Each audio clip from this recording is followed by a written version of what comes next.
What's up, Youngstown Mob Associates? I'm Johnny Ciccatelli. This is Jimmy Naples, Steel Valley Syndicate, coming to you from downtown Crime Town, USA, Youngstown, Ohio.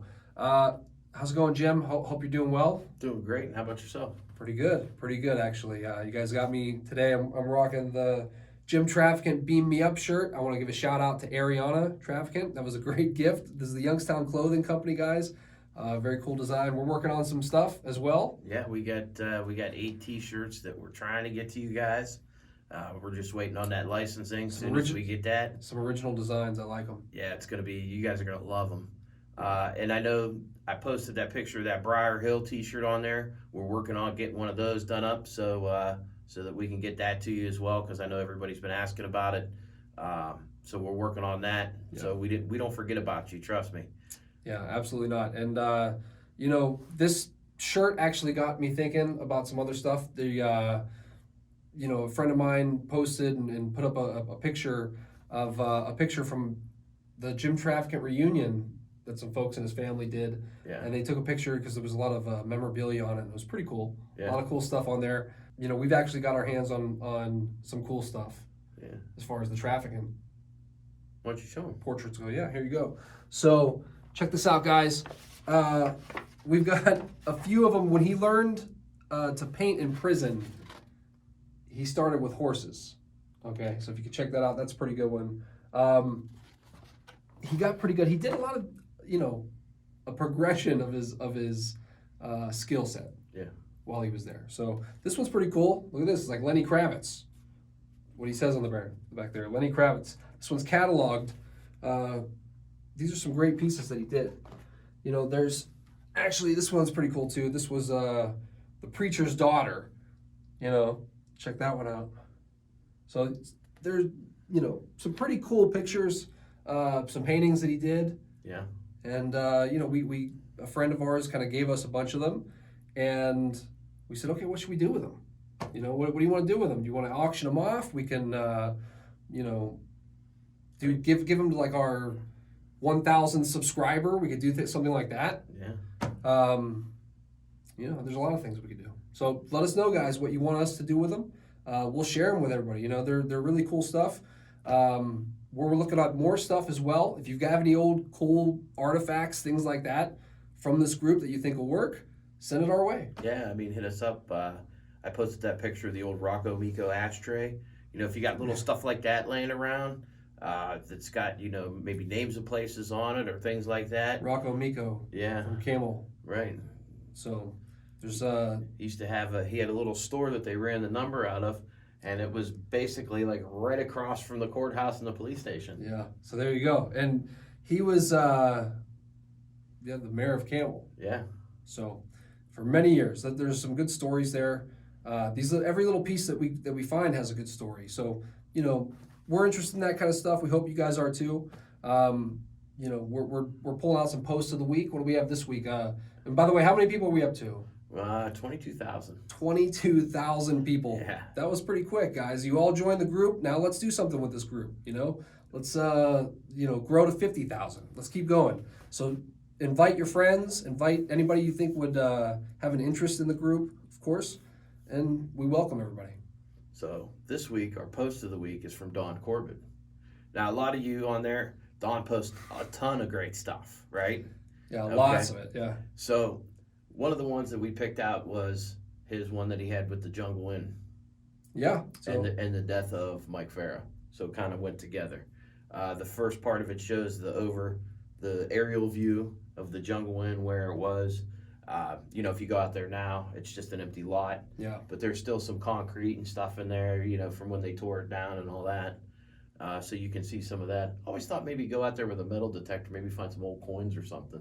You never know. Especially out in the woods out there, you might find, something. Especially that too. Especially since they took all the slot machines and brought them out in the parking lot and smashed them all. That's true. The raid of the Jungle Inn. That was for anybody who doesn't know the saga of the Jungle Inn. There's a book out there. I highly recommend it. It's called Welcome to the Jungle Inn by a good friend of mine named Alan May. Sorry, Alan, the cover I've taken off. I didn't want to ruin it, so I brought this one to my office. It's a great book. I highly recommend it. and it gives a lot of the history of the whole history, really, of the Jungle Inn from its reported era. The 40s were the 50s, and Yeah. it's an amazing tale. The raid itself was crazy. The fact that the robbery when it was robbed and Joe DiCarlo was there, and there's a whole great story behind that. Yeah, there's tons of great stories about the Jungle Inn. Of course, the thing everybody knows about, they had the little taxi service that would pick the ladies up during the day, take them down. They'd Moosey play, Caputo and his they'd brother. play bingo down there, and you could win a washer or a dryer. Mm-hmm. And I mean, back then, a washer or dryer, you're talking money there. Yeah. But they had you could win a washer or dryer every day of the week out there. Yeah, their appliances they would give out. They brought in a crowd. They knew what they were doing. And the people wanted it. The people obviously wanted the gambling. Right. And the people eventually in Ohio have gotten it now. You can go to these casinos, legally. But these guys were running stuff like this for years. The story of Hall's Corner and why it even existed was an amazing story. If you don't know, read the book. It's by Alan May. It's called Welcome to the Jungle Inn. Alan, if you're listening, we'll have you on here as a guest soon, as well as Rick Porello and some of our other friends, Vince Guerreri and some other guys. Yeah. But that'll all be soon. Stay tuned, guys. Subscribe to our channel if you can. Hopefully, I don't know if you're watching this on Facebook right now or if you're watching it on YouTube, but please subscribe to the YouTube channel. We definitely need it. We're trying to get to 1,000 YouTube subscribers. So if we can, like I said, we'll give out, traffic paintings along the way to our milestone subscribers, stuff like that. Absolutely. So send us, your thoughts and comments, but also please subscribe. That's all I want to get across. Yeah, I want to thank everybody else out there, for joining the group, being part of the group, posting in the group. Just some great stuff, man. I mean, every day it's something new, something that, makes a connection to something else. And, we start finding out more, start putting the pieces together more. And connections, the people in the group are fantastic. A lot of them have reached out. There's so many different connections to points in history that everybody has that's grown up there and their families. Right. And it's that kind of, that's what makes Youngstown unique in a way, I think. And what's nice, I see, because I go through the posts and I read the comments and things like that, and you see a lot of other people meeting people that, they have things in common. They knew so-and-so's father, they knew so-and-so's uncle, and then they get to have a conversation and trade stories and things like that. And I mean, that's great. That's what we want. We want people connecting and, telling the stories and things like that. So, and I understand sometimes some of these subjects can be touchy, especially when you have family members and things like that. And for the most part, everything's been pretty much respectful. Yeah. It's been a dialogue, a conversation. It's not been accusations or things of that nature. So that's been great. I want to thank you guys for that. And like Johnny said, keep posting stuff, keep inviting your friends, family, anybody co-workers, invite people. Please. Also, don't forget, we got the Pittsburgh Mob too, so make sure you go check that out. A lot of Pittsburgh Youngstown stuff is intertwined. There's a lot. Every time I look in the group, I learn something new because I don't know. I know a lot about Youngstown, but a little about Pittsburgh. Right. And I know a little about Cleveland, and it's great that we're bringing people in, like we talked about Rick Porello from Cleveland, guys from the Pittsburgh group into it. We want to expand this thing, guys, too, and grow with it, and try to connect dots from different families and different parts of the country. Cities, yeah, and that's what we're starting to do, and we're starting to see that. I mean, we're starting to get some of the Pittsburgh overflow, and people are asking about Steubenville and things. You got to remember, Absolutely. Pittsburgh, Youngstown, Steubenville, Cleveland, Akron, Canton, West Erie, Virginia. West Virginia. That whole. If you guys don't know about West Virginia, there's a good story. That whole section right there, man, is just it's all intertwined. Yeah. All of it. Here's a crazy tidbit I'll give you guys about West Virginia. My family actually comes from West Virginia, coal miners, Italians who came to this country and then got a job as a coal miner in West Virginia. That was my great-grandfather. Yeah. And he and my great-grandmother, she was also from Italy, they bootlegged Dago red wine and bought this restaurant. And they turned it into an Italian restaurant. And ran that. What city was that in? Do you know? Elkins, West Virginia. Elkins? Okay. Unfortunately, it went up in flames. That's a whole nother story later, and tragic story, to be honest. Well, it's funny you talk about West Virginia. So The guy that ran a lot of the gambling and the prostitution and things like that down there was a guy by the name of Paul Hankish, nicknamed No Legs. Who did he have associations with? He was associated with Joey, of course. Joey was actually godfather to his son, Chris. If you don't know the story about Paul, he got his legs blown off in a bombing right in front of his house. He got in a Studebaker, went to start it, boom, and it blew his legs off. That's how he got the nickname No Legs. But his connections are actually pretty wide. He has connections, of course, up through Pittsburgh. He has connections down into Florida, into Miami. He also has connections that go all the way up into the Boston area, New York and New Jersey and things like that, which is a funny story. Many of you that if you're from Youngstown, you probably remember that Mercedes that Joey Naples used to drive back in the 80s. I believe it was a silver Mercedes.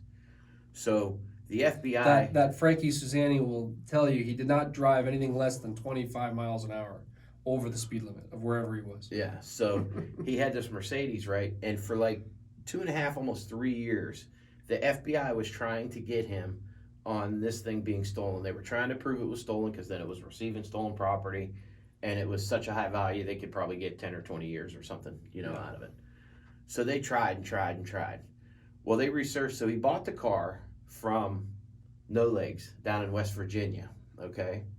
Before that, the car was titled to a Hollywood Motors that was in Miami, Florida, that never even existed. Yeah.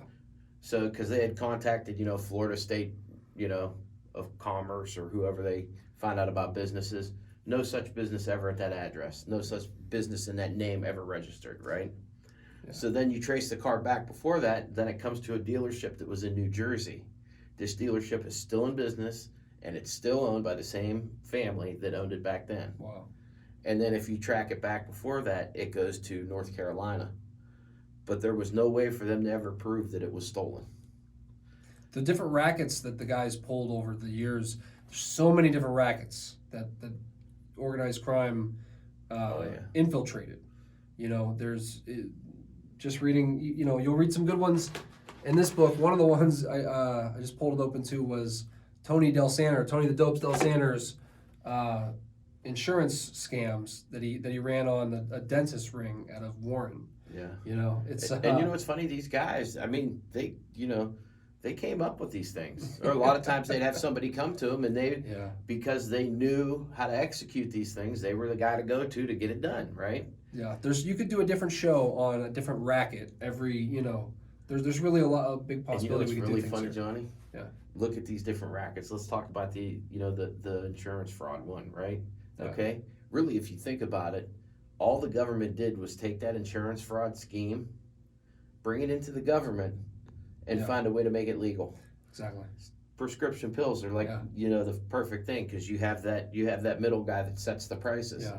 I mean, come on. They did it with the union insurance scheme rackets and. But they've done it with the lottery. They've done it with legalizing all this, gambling, poker, and craps, and slot machines, and exactly the rackets right now. If you looked at all the different ones we could do in history, going back to the bar boot, as an individual episode, right? That's the bug, right? The different bug houses throughout. There was 4 major bug houses that operated in Youngstown. That's all in Allen's other book, Crime Town USA, if you get a chance. But there's just so much, diversity in it, especially then, that people don't know about. You always think just Italians, right? But there were other groups. Greeks had a big bug house around in Youngstown. They actually had the biggest. It was called the Big House. Yeah. And the Croatians had one. Yeah. And the Irish had a small one, but it was actually just 2 brothers really that ran it. The American House and the Colonial House, what they call them. But isn't that interesting? Yeah. The Italians took it over and they had it big at the end. Right before it was raided and back in the 50s and all that stuff. The guys, it was the whole different time back then. There's so much history that people don't know about. Yeah. When it comes to the Youngstown mob stuff. Well, even bootlegging. Bootlegging was big here back in the day. Absolutely. And that's one of the reasons why you find. Even early in the early days, where you find guys like John Dillinger and Pretty Boy Floyd here. Yeah, absolutely. We had, we talked about it a little bit last week with Dillinger and the Midwest crime wave and all those guys stopping Right. through. Absolutely. The history is. And that's right when the guys, when organized crime in Youngstown, that's really kind of when it started, because you had those guys around at those times. That was the beginning of the Jungle Inn, that whole, and Prohibition, and right when Prohibition ended, and the Jungle Inn took off. And you think the government would have gambling learned. became the big racket, right? What's that? You think the government would have learned? Yeah. With Prohibition, Yeah. And they saw how much money there was to make in alcohol, and now alcohol is legal and taxed, right? It only took over 100 years, right? Right. Or nearly 100 years for them to come to the conclusions they have with gambling and prohibitions. and the state weed stores they have and right. everything else. Now there's sports betting kiosks coming at the January 1st. A lot of people are going to be happy about that here. Right. Finally, right? Yeah. In Ohio. But the lottery itself, them taking over the bug and making it the state lottery. It's the government really did become the mob in a certain way. Right. And that's why you'll see later on in history then all the public corruption that came with it. Yep. So those kind of things make Youngstown unique, guys. We wanted to give you an update on some of the other stuff we're doing. We talked a little bit last week about the Vice Squad podcast. Yep. Rick Perello, Vince Guerreri. If you like mob talk, if you like what we're doing now, it's gonna be 10 times that, the production of it. Yeah. So it's pretty good. That'll be coming out soon, guys. We'll get that to you. Like I said, we got T-shirts of our own that James is working on. There's different groups you can join. The Pittsburgh group, the Youngstown group here. We're also friends with, and members of the Cleveland group, the mob group on Facebook. There's a big community kind of growing around this stuff. People have asked for mob tours. People have asked for all kinds of stuff. All kinds of stuff, man. Mob tours is a cool idea. If you guys want to come to a place where you can actually go and get a guided tour of something, or also just an app for your phone as well. If you just came and did it on your own and went and hit the different spots, always look for sponsors for a tour like that. So if there's any Italian joints definitely that want to get us, some customers, call us. If you're watching this, hit us up. But just find us on Facebook, Johnny Ciccatelli. My personal membership in the group, I'm Johnny Consigliere. Jimmy Naples here, James Naples III. Find us, guys. Find us on Facebook and reach out and talk to us. And I want to give a quick shout out to my wife, Brandy Naples. She's the one that actually designed all our original artwork for our T-shirts. And I'm telling you what, they're fantastic. So be on the lookout. Those are going to be coming soon as we get this licensing in place. Hey, Johnny, what do you say we go over and knock on that attorney's door and find out what's going on, huh? Yeah, right down the street. He's a good guy downtown, so we'll see you later.